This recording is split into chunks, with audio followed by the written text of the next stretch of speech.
salsalar shiga hadari. Jahilci ne duhu na gani. Sun manta abin da aka ada sun ruɗe yau suna shagali. Taliya ɗaya za ta zama hadari.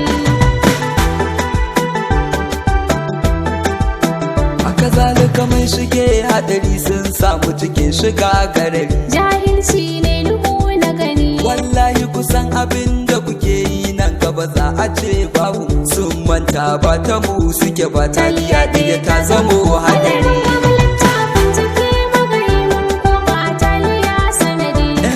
Muke siyarwa a yau na rantsi bangara nar mu ba. Jahilci ne duhu na gani. Tabbatar mulki take sawa su guje mu ba ta mu suke ba. Kun ga illar taliya sanadi.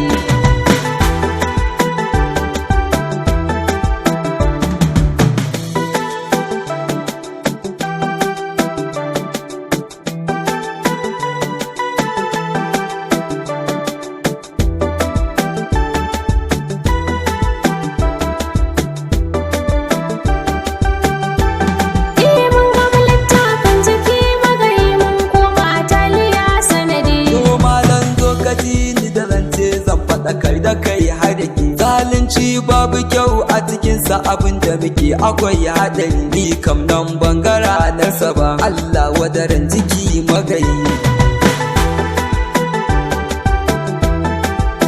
Haka zalika shekara fa takwas zan jira ban ji kamshinta ba. Menene taliya sanadi? Wai mene taliya sanadi? Kace me taliya sanadi? Ban ji ka ba. Taliya sanadi?